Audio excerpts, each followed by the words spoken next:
日历即将翻页，但你感觉肩膀上同样的重量。你能感觉到这种熟悉的焦虑吗？这是年底的压力，是在2026年成为一个不同的人的承诺。这承诺听起来已经很遥远，几乎是一个残酷的笑话。为什么？因为你的心理包袱比以往任何时候都更沉重，你正拖着就争吵的怨恨、他人意见的重量，以及覆盖在你最雄心勃勃计划上的厚厚拖延灰尘。你回头看，发现同样的问题，同样的坏习惯，同样的2024年和2025年的挫折仍然伴随着你，如同一个挥之不去的阴影。你想飞翔，但你被你的过去所锚定，太沉重而无法改变。你认识这种感觉，不是吗？这是一种挫折感、自我破坏以及一种轻微但持续的绝望的有毒混合物。你感觉自己像个情绪囤积者，你的心灵是一个杂乱的地下室，塞满了你甚至不记得为什么保留但又拒绝放手的包袱。你变得被动反应，不堪重负，没有定见，并且痛苦的容易受到外界噪音的影响。你在灵魂深处知道你有能力做得更多，你渴望转变，但感觉自己太沉重而无法迈出第一步。你被困在这个循环中，看着下一年的火车接近车站，却无法向它移动，被自己的重量所麻痹。这个视频不是关于你2026年应该开始做什么，我们不会在你已经不堪重负的清单上添加更多任务、更多决心或更多压力。这个视频是关于你必须停止做什么，是关于你将在2025年的站台上放手、抛弃和留下的东西。我们将应用战略性减法的哲学，真正的纪律不是增加，而是消除不必要的东西。这是一次货物审计，我们将一起识别并丢弃阻碍你前进的7个死的包袱。我们将清空背包，这样你才能最终挺直行走，并成为你自己生活的核心建筑师。解决这种压倒性重量的方案不是魔法，它是一种心灵技术，一种被实践了2000多年的残酷实用的纪律。我们谈论的是斯多葛主义，但忘掉那些布满灰尘的大理石雕像的形象，把现代斯多葛主义想象成一把锋利的武器，一个身份工程的工具。它的本质是战略性减法，积极选择的力量不仅是做什么，更重要的是不做什么，不承载什么。真正的纪律，真正的力量，不是来自增加更多的习惯和决心，它始于无情地消除不必要的东西。你不需要更多，你需要更少，更少的噪音，更少不必要的义务，更少的死重。让我们现在就重构你的转变。2026年成为一个不同的人，不是一个神秘的加法行为，让你神奇地获得新的品质，它是一种有意识的丢弃行为。这是一种始于清空背包的身份工程。你不是通过添加更多粘土来成为雕塑家，你是通过去除多余的石头来揭示杰作。你就是那个杰作，隐藏在层层无用包袱之下。你携带的这些东西，它们不仅仅是错误或记忆，它们是死重，它们是行为锚点，将你锁定在自动驾驶模式上，确保你的未来只是你过去的重复。因此，你的新年之旅将是一次货物盘点，一次对值得在你脑海中占据空间的东西的严格审计。伟大的斯多葛哲学家艾比克泰德 Epictetus 给了我们最有力的工具——控制2分法。他教导我们，绝大多数困扰我们的事情都在我们的控制之外。但你知道什么完全在你的控制之下吗？你选择携带的包袱。另一位大师塞涅卡 Seneca 警告说，我们不是时间太少，而是浪费了太多。你浪费你宝贵的时间。每当你选择承载一个不属于你的重量时，这趟旅程不是关于管理时钟，而是关于管理你的负荷。是时候做出艰难的选择了。让我们开始审计。你在2025年的站台上，2026年的火车就在你面前。是时候检查你的行李了。我们留在这里的每一个箱子都是迈向你必须成为的核心建筑师的一步。第一个包袱是最重的，也是你抓得最紧的——怨恨的手提箱。来吧，打开它。我们在里面找到了什么？对那个背叛你的人的愤怒，对你在工作中遭受的不公正的怨恨，你归咎于你父母、你前任、全世界的内疚，你把这些冒犯当作神圣的遗物一样保存着，每天重温它们，戳刺伤口，以确保它永不愈合。你相信，通过紧抓这种愤怒，你就在以某种方式惩罚对方，维持一种正义感。但看看你自己，你是唯一在受苦的人，被这个手提箱束缚着，松手非常困难。你的自我不允许松手，感觉就像你在宽恕不可宽恕之事，就像你在说发生的事情没什么。你的自然心智渴望清算，渴望一种可能永远不会到来的正义。人类的倾向是反刍，是紧抓痛苦作为我们被严重冤枉的证据。我们混淆了，以为背着这个装满石头的箱子能保护我们免受再次伤害，但它不提供保护，它只是确保最初的痛苦永不结束，确保它感染你的现在并毒害你的整个未来。内部冲突是激烈的，如果我放手，他们就赢了。你想，如果我忘记，我就是软弱的。但斯多葛的真理恰恰相反，软弱在于允许另一个人或一个早已化为尘埃的事件完全控制你今天的情绪状态。软弱是背着一具尸体并期望去跑马拉松，你正在把你的力量、你的平和与你的精力一遍又一遍地交给伤害你的人。怨恨是你每天喝下的毒药，却期望另一个人死去。这是一个疯狂的逻辑，但我们却以宗教般的虔诚去实践它。想象一下，这个怨恨的手提箱被铁链锁在你的手腕上，它重50公斤，你拖着它去任何地方，你试着工作，但箱子在那里撞着你的腿，要求你的注意。你试着开始一段新关系，但箱子在你们两人之间，一个过去背叛的持续提醒。你试着睡觉，但铁链整夜作响。你已经如此习惯这个重量，习惯了肩膀的疼痛和手腕上的老茧，以至于你忘记了如何挺直行走。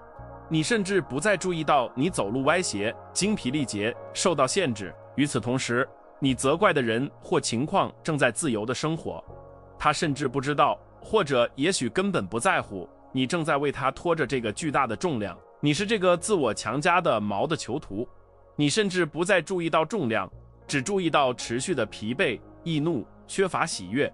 你习惯了用更少的精力、更少的专注生活，全因为你致力于拖动这个死重。放手与他们无关，这与你有关。这是关于决定你不想再当一个囚犯。斯多葛哲学教导我们，过去完全在我们的控制之外，我们唯一能控制的是我们赋予它的意义，以及我们是否允许它摧毁我们的现在。你无法改变已经发生的事情，但你可以改变它是否将继续定义你。放开怨恨不是你给对方的礼物，这是你给你自己的绝对自由的礼物。这不是关于赦免对方，这是关于解放你自己，这是关于决定你的精力太宝贵了，不能浪费在已经结束的战斗上。现在想象自己停下来，你看着粗大生锈的铁链，你看到那个手提箱，你明白是谁把它锁在那里的已经不再重要，重要的是你有镣铐的钥匙。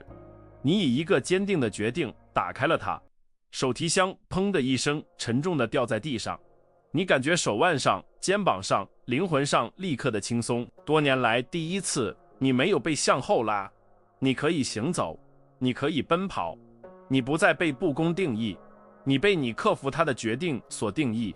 你获得的力量是巨大的。马可·奥勒留 Marco Aurelio写道，最好的报复就是不要像你的敌人一样，通过放开怨恨，你拒绝让他们的毒药成为你的毒药，你收回你的力量，你把受害者的身份换成建筑师的身份。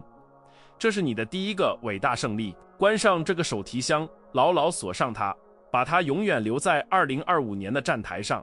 你不再需要它了，你更轻了。第二个包袱更微妙，因为你每天都穿着它。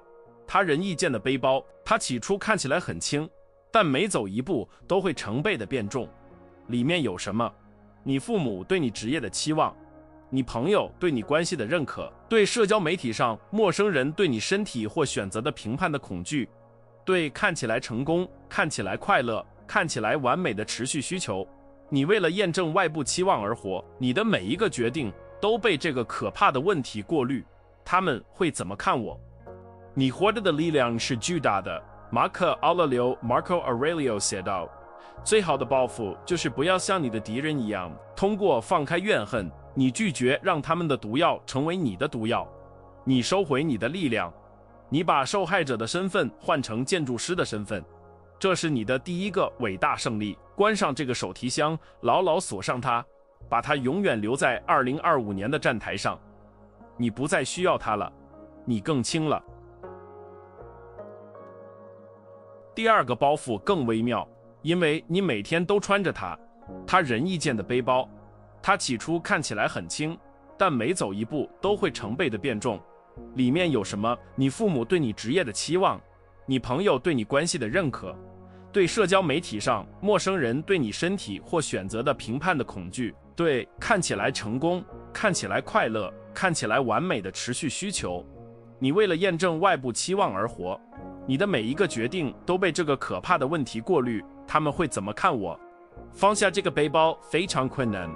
我们是社会性生物，归属的需求在我们的 DNA 中。对我们的祖先来说，社会排斥意味着死亡。今天，对我们的原始大脑来说，它仍然感觉像死亡。它表现为焦虑、羞耻和孤独。你的大脑被编程为寻求批准和避免拒绝。放下这个背包，感觉就像赤身裸体走在一个拥挤的广场上。这是一种极端脆弱的行为。你害怕，如果你停止取悦，如果你停止适应模具，你将孤身一人。冲突是深刻且日常的，这是你对真实的本能需求与你被编程的对批准的需求之间的对抗。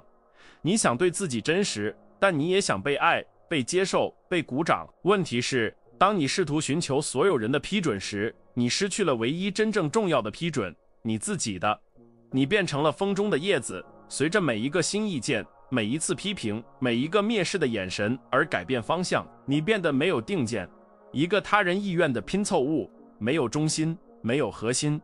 你成了一个木偶，你把绳索交给了人群。想象你正在试图建造你梦想的房子，你设计了蓝图，它代表你的价值观、你的梦想、你的使命。但是你每砌一块砖，一个邻居就喊道：“我觉得那面墙应该是蓝色的。”你停下来，焦虑地把它涂成蓝色。另一个人经过说：“你为什么在这里建造？那边的土地好多了。”你停下来，考虑拆掉一切。互联网上的一个陌生人评论说：“砖房很丑，你应该用木头。”你停下来，推倒了墙。年底，你没有房子，你只有一堆混乱的、矛盾的材料，一座纪念你优柔寡断的纪念碑。这正是你背着他人意见的背包时所做的事情。你允许那些在你生活中没有真正参与的旁观者来决定你品格的构建。你精疲力竭、沮丧，并且在比喻意义上无家可归。斯多葛主义通过埃比克泰德 Epictetus 教导我们，他人的意见完全在我们的控制之外。试图控制别人如何看待我们，不仅是徒劳的，它就是奴役的定义。你正在把你幸福的钥匙交给那些坦率地说正忙着担心你怎么看他们的人。这是一个没有人赢的游戏。现在想象自己停在这片混乱的建筑中，你听到噪音、意见、批评，然后你以一个坚定的决定把背包从肩膀上脱下来，你让它砰的一声掉在地上。你戴上心灵的耳机，你拿起你最初的蓝图，你的价值观，你的原则。你回去砌砖。邻居在喊，你听不到；互联网上的批评者在发帖，你看不到。你专注，你正在建造你的房子，不是他们的。来自这种无情专注的平和，就是我们所说的自制力。你通过放弃这个背包获得的力量是清晰。你第一次终于听到了自己的声音。你基于你的价值观做出决定，而不是基于取悦的焦虑。你成为核心建筑师，对噪音关闭，对目标开放。你用内在验证的不可动摇的安全感取代了对外部验证的绝望需求。你不再问他们会怎么想，并开始问，这对我来说是真的吗？把这个背包留在站台上。你的2026年之旅要求你成为司机，而不是一个被群众意见吓坏的乘客。这第三个包袱也许是最诱人的，因为它异常舒适。它是拖延的盒子，它内部柔软，内衬着借口的天鹅绒，用合理化和明天的甜美、令人上瘾的承诺作为衬垫。里面有什么？所有你本要读的书，你本要开始的项目，你本要进行的艰难对话，你本要在周一加入的健身房。你把你的梦想、你的抱负和你未实现的潜力保存在这个盒子里，然后你舒服地坐在它上面，很难扔掉这个盒子，因为拖延不是懒惰。要明白这一点，拖延是你大脑的一种防御机制，它是恐惧，是害怕失败，是害怕不够好，是害怕真正工作所要求的不是。停留在舒适区，在意图的王国里，是完全安全的。只要你只是打算做某事，你就不会失败。之后是一个神奇的乌托邦式的地方，在那里你是完全有能力、自律和积极的。然而现在是艰苦工作、痛苦、无聊和错误可能存在的地方。内部冲突是你的短期自我和你的长期自我之间的日常战斗。你的短期自我是你大脑的原始部分，想要立即从避免困难任务中解脱出来，他想要轻松的滑动、分心、舒适。你的长期自我，你内心的建筑师，想要完成任务的自豪感、结果和成就感，而你日复一日的为了当下的片刻舒适而出卖你的未来。你生活在自动驾驶模式中，对容易的事情做出反应，而不是对重要的事情采取行动。想象你是一名弓箭手，你面前有一个清晰的目标，你的目标，你的人生使命。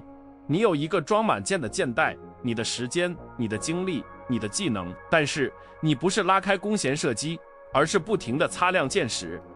你不停地分析风的精确方向。你阅读关于完美弓箭理论的手册，你告诉自己，我明天再射，那时阳光更好，或者我再擦亮这支箭就射。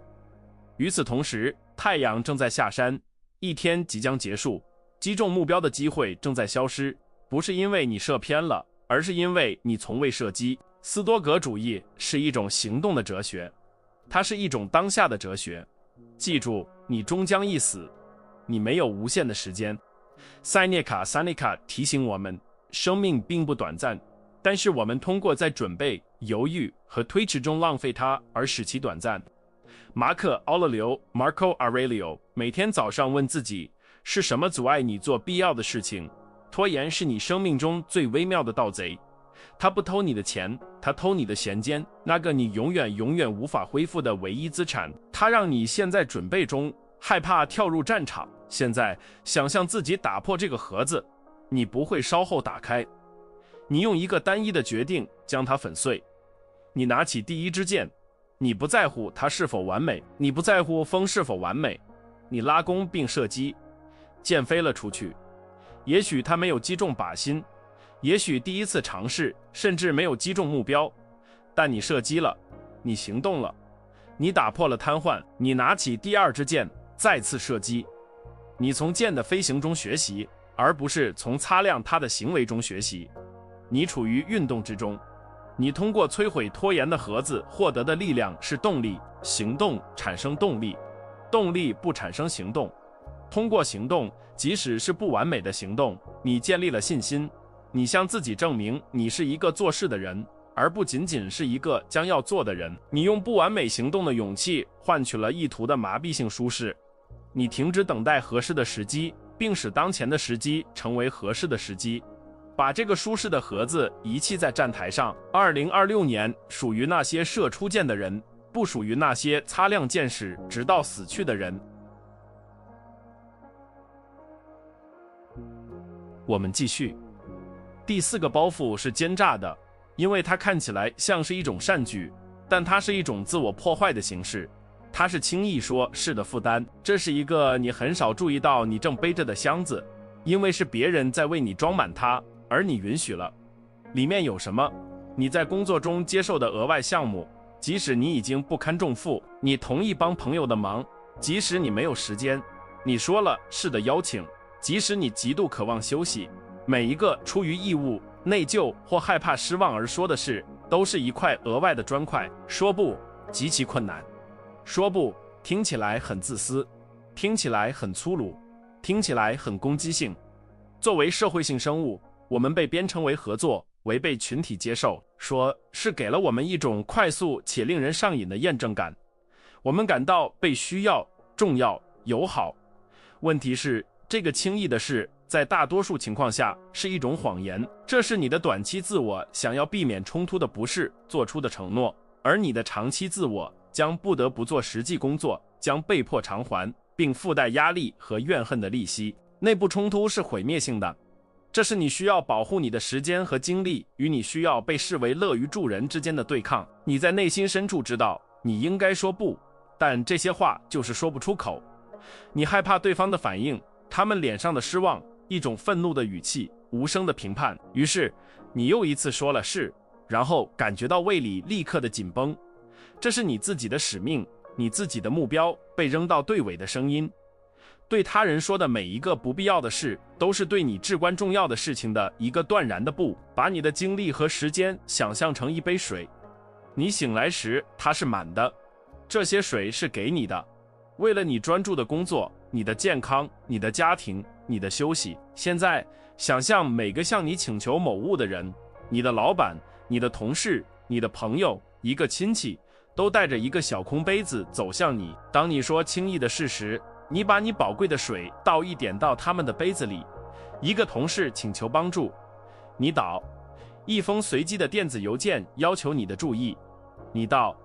中午，你看着自己的杯子，它是空的，而你正渴得要命。你不能从空杯子里倒水，你无法建立你的生活，你无法成为一个好伴侣，一个好父母或一个卓越的专业人士。如果你长期在赤字状态下运作，精疲力竭且心怀怨恨，斯多葛主义教导我们保护我们内在堡垒的重要性。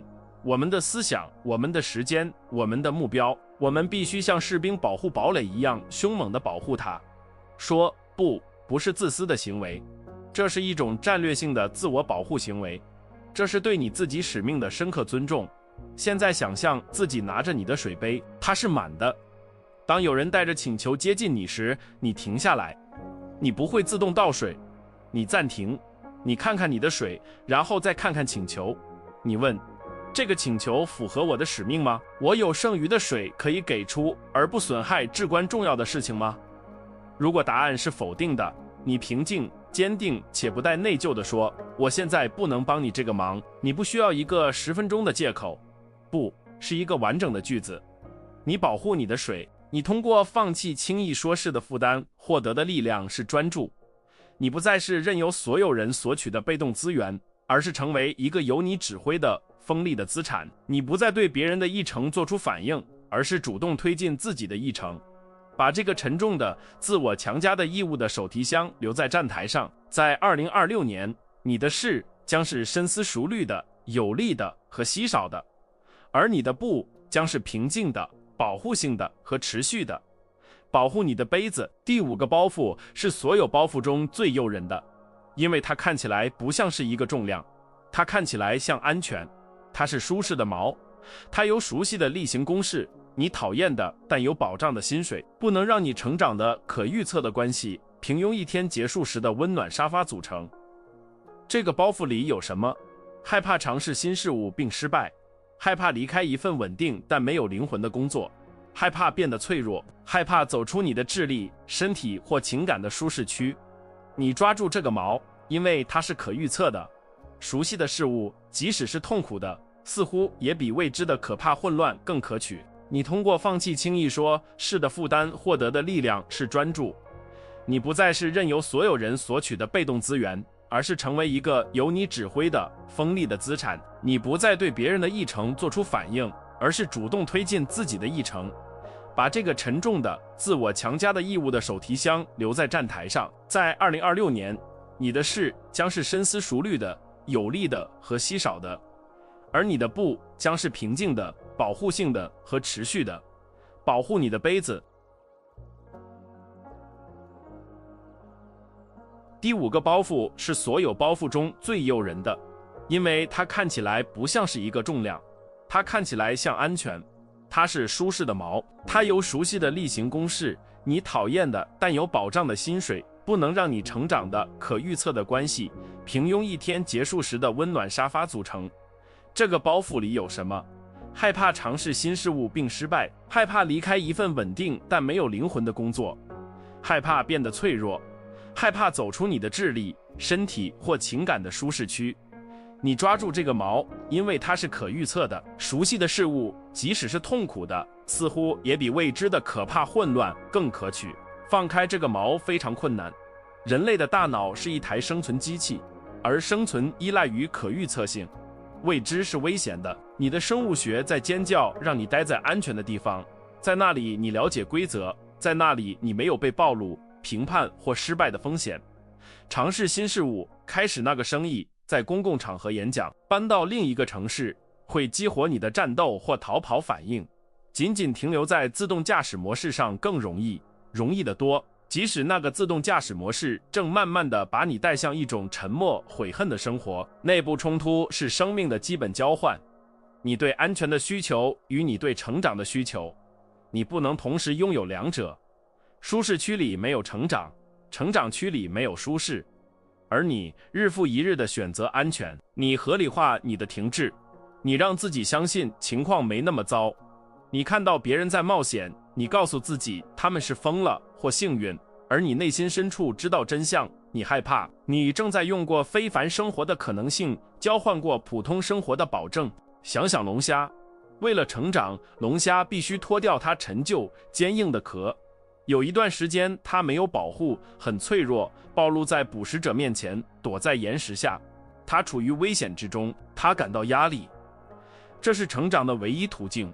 如果龙虾决定这个过程太冒险，它现在的壳虽然紧绷且不舒服，但是安全的，它就会死，它会被它自己的保护所压垮，它会死于停滞。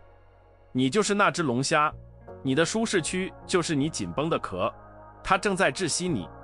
斯多葛派完全理解这一点，他们不寻求舒适，他们践行自愿的不适。塞涅卡、塞利卡睡在坚硬的地板上，吃简单的饭菜，洗冷水澡，不是因为他是一个受虐狂，而是为了训练自己。他想向他的思想证明，没有奢侈品他也能生存，他比他对舒适的需求更强大。他是在为自己接种对抗不幸的疫苗，通过故意访问不适来扩展他的舒适区。而你反过来害怕任何超出你可预测脚本的事情。现在想象自己感觉到这个紧绷的外壳，你几乎无法呼吸。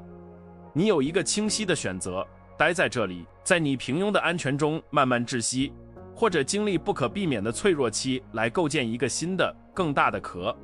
你选择成长，你松开舒适之矛的绳索，你接受不适作为进步的代价，你自愿接受困难的任务，你进行艰难的对话，你报名参加课程，你朝着未知迈出第一步，不是因为你不害怕，而是因为你的使命比你的恐惧更重要。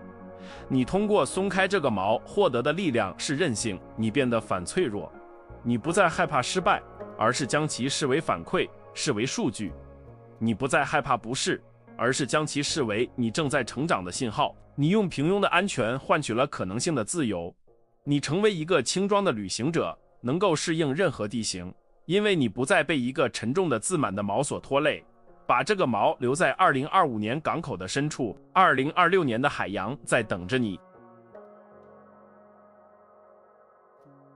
第6个包袱是吵闹的、震动的，并且比任何其他包袱都更快地耗尽你的精力。它是反应成瘾，这是一个在你口袋里不断震动的箱子，它充满了通知、紧急头条、办公室八卦、社交媒体、戏剧，以及对一切持有意见的无休止的需求。里面有什么？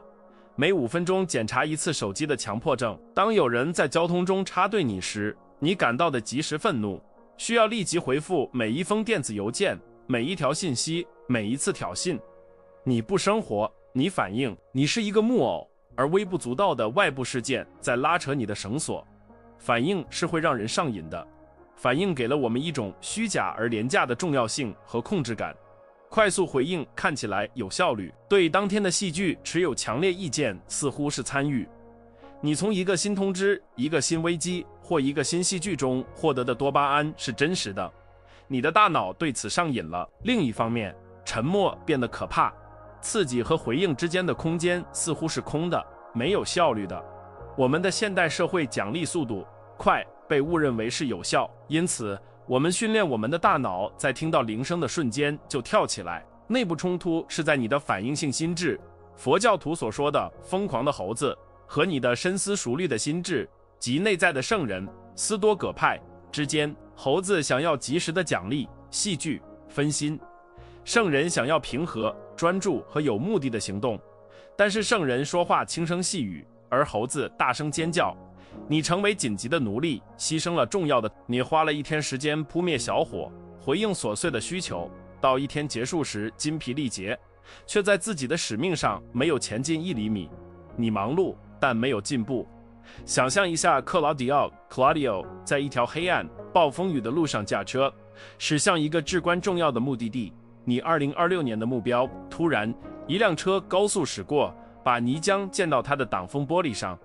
反应性的对反应成瘾的克劳迪奥猛踩油门，他尖叫。他现在唯一的目标是追赶那辆车，按喇叭咒骂，赢得那场无意义的战斗。他偏离了他的目的地，花费了他宝贵的燃料，冒着生命危险，全都是因为一个微不足道的挑衅。他允许一个随机的陌生人劫持他的旅程。现在想象一下斯多葛的克劳迪奥，同样的车驶过并溅上泥浆，他感觉到愤怒的浪潮涌起。这是人性的，我们不是机器人。但他不反应，他呼吸。他认识到追逐的冲动，但像观察飘过的云一样观察它。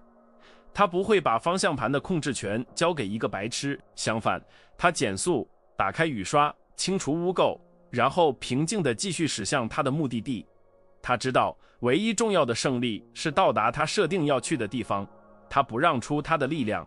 艾比克泰德 Epicteto 最大的教导是，不是事件本身困扰我们，而是我们对事件的判断。在刺激挡风玻璃上的泥浆和回应追逐之间存在一个空间，在那个空间里是你的力量，在那个空间里是你的自由。反应成瘾消除了那个空间，斯多葛主义的实践是扩大那个空间。你训练自己暂停，你训练自己呼吸，你训练自己问：这至关重要吗？这对我的使命有帮助吗？或者这只是噪音？你通过放弃这种瘾获得的力量是自制力。你成为司机，而不是被动的乘客。你用深思熟虑的行动的平静取代了反应的混乱。你不再是一个木偶，而是成为自己绳索的主人。你创造了一个内在堡垒，它能抵御不必要的噪音和戏剧。把这个震动的、吵闹的箱子留在站台上。在2026年，你不会回应一切，你将只回应重要的事情，在你的时间，按你的条件。最后，第7个也是最后一个包袱，触感最冷的，过去错误的幽灵。这个包袱是微妙的，几乎是透明的，但它比所有其他包袱加起来还要重。它充满了内疚、羞耻和悔恨。里面有什么？那次救生意的失败，你对你所爱的人说过的无法收回的刻薄话，你因恐惧而错失的黄金机会，你破坏的那段关系。你随身携带这些幽灵，他们每天都对你低语。他们低语，不要再试了，记住上次发生了什么。他们说你不配成功，记住你做了什么。他们说你是一个骗子，所有人发现只是时间问题。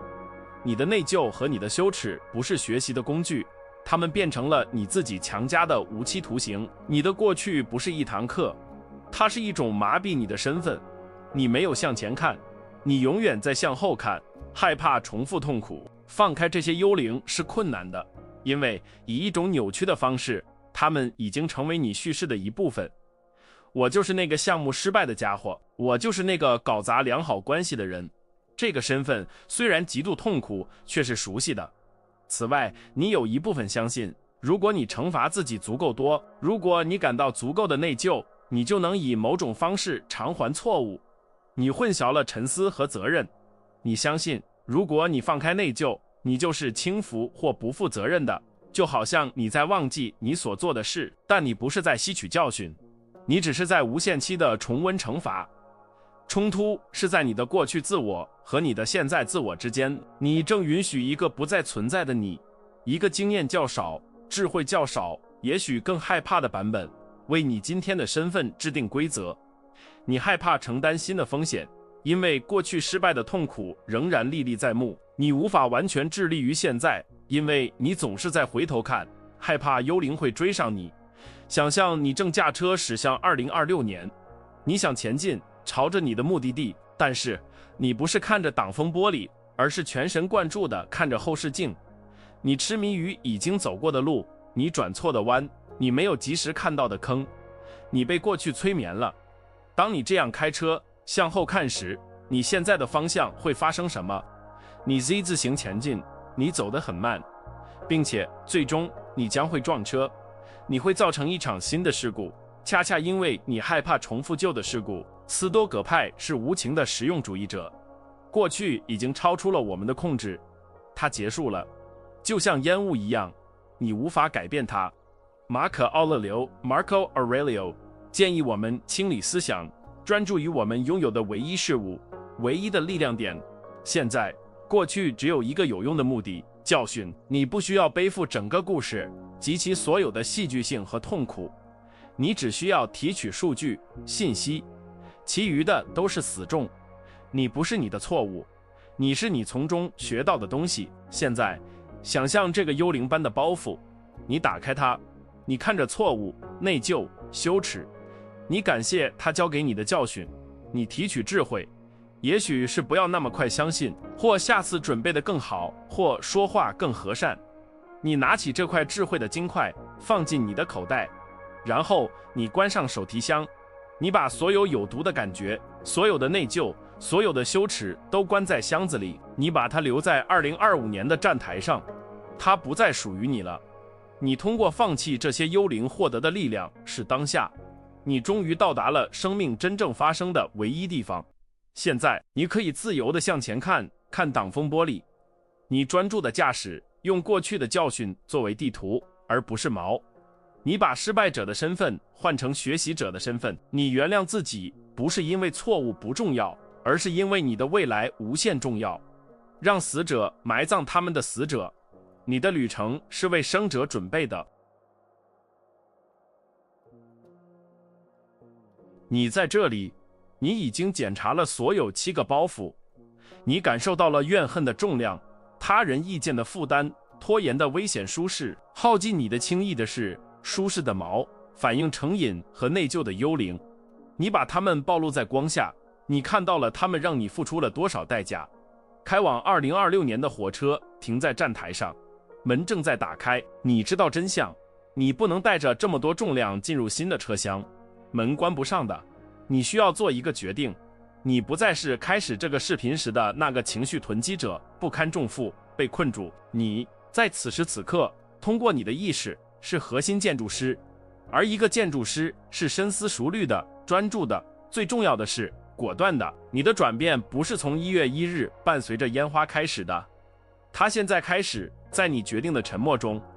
这不仅仅是一个视频，这是一个仪式，这是你完成的货物盘点。如果你对这个改变是认真的，如果你坚定不移的承诺不再拖着这些死重再过1年，那么就做一个公开承诺。使用评论区，不是作为一个被动的观众，而是作为主角，宣布你的意图。评论：我的旅程将会轻盈，作为你此刻正式声明，你正在放下重量。这是你作为建筑师的第一个行动。点击喜欢，是你对自己的认可印章，是对你今天在这里所做工作的承认。如果你留到了最后，你是不同的。大多数人没有注意力或勇气去面对自己的包袱这么久，但是你留下了，你做了这项工作，这证明你已经准备好了。也请评论我留到了最后，让我知道在这个社区里谁是真正的建筑师。订阅频道，因为你的丢弃之旅才刚刚开始，你将需要日常的工具。最后，分享这个视频，不要为我这么做，把它作为一种领导行为，去帮助另一个你知道的背负太多重量的人。你不能独自轻装旅行，你需要其他轻装的旅行者在你身边。站台正在关闭，放开手提箱，你的旅程现在开始。